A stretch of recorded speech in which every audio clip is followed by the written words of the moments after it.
አልፈልግም። ምንም አይነት ወሬ አልፈልግም። በኪዳነ ምሕረት ተረጋጊና አንዴ ስም ምንም አይነት ወሬ የበደልኩሽን ነገር ንገሪኝ ነው ያልኩሽ። ግን እኔ ምንም ነገር አልበደልከኝም። አላውቅም። በኪዳነ ምሕረት አላውቅም። እኔ እናንተ ተነጋግረን እንኳን አናውቅም። ግን እዚህ ጋር እየመጣ ብዙ ነገሮችን አውርተሃል። ስለዚህ በቃ አንዴ ስሚኝ። ግን ኮስተር ለዚህ ነው የጠራኸኝ። ለዚህ ከሆነ በይቅርታ ብቻ ሌላውን በውስጥም አለማውራት መፍትሽ ነው። ኮስተር እያወራሁ ነው አይደል? በመሀል አይገባብኝ። ካልሆነ ይወጣላችኋለሁ። እናንተ እንደፈለጋችሁ ማለት ትችላላችሁ። ኮስተር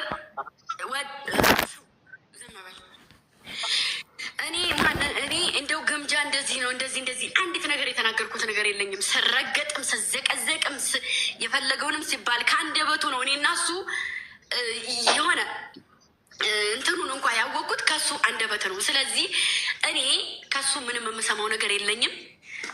እሱም ከእኔ ምንም የሚሰማው ነገር የለውም። ህይወቴን እየኖርኩ ነው። ስሜን እንዳታነሳ፣ ስምህን አላነሳም። አጠገቤ እንዳትደርስ ስምሽን እያነሳሁ አይደለም። ይሄ ነው። ስለዚህ በኪዳነ ምሕረት እኔ አልሰማም። ኪዳነ ምሕረት አይደለም ለእኔ ሳይሆን ይችላል። ኪዳነ ምሕረት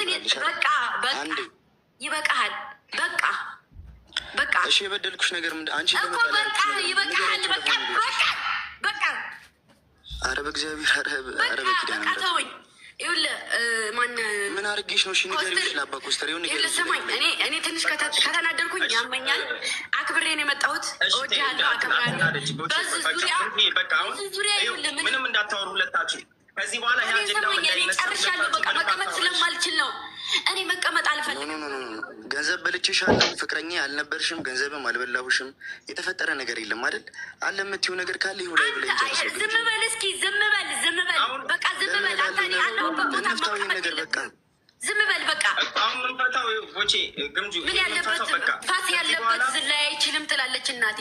ብዙ አታውራ። በቃ ይበቃል። እስከዛሬ ያወራ ይበቃል። ነገር ግምጂ።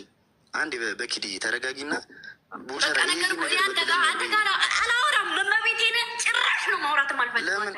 ጭራሽ ማውራት አልፈልግም። በቃ እኮ ምንድን ያደረግሽ? ይኸው ላይ ሚዩት አድርጋ እንዴ ቦቼ ሚዩት አድርጓ አንዴ። ቆይ አሁን እዚያ ሁላችንም ወጣለች ኸላስ። ስለዚህ እሷ ስሜት ሆና እዚህ ጋ እኛም ያለውን ነገር የምታውቁት የምናውቀው ምናምን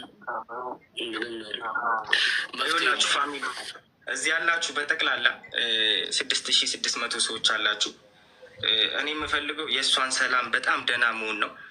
የእሱን ሰላም በጣም ደህና መሆኑን ነው የምፈልገው።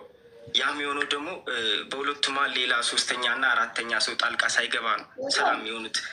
በመሀላቸው ሁነን እኛ እነሱ ሳይፈልጉት ያላሉትን ነገር ያመጣን ነገር እያያዘ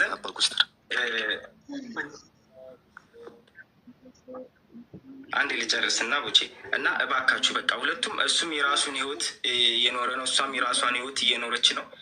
ሌሎቻችን አናስፈልግም፣ ሶስተኛና አራተኛ አካል አናስፈልግም። ከዚህ በኋላ የቦቼን ፋሚሊ ሆናችሁ የእሱ ተከታዮች በልጅቷ አቅጣጫም ሆነ ሌላ ነገር መጻፍም መናገርም አትችሉም። እኔም እያየው ዝም አልልም። የእሷን ፋሚሊዎች እሱ ባለበት ቦታ እየሄዳችሁ እሷ ሳትፈቅድ የማየውን ነገር መጻፍ እኔም አልፈቅድም፣ አይሆንም። ይሄ ነገር በጣም ወደ ማየውን ነገር ስለሚከት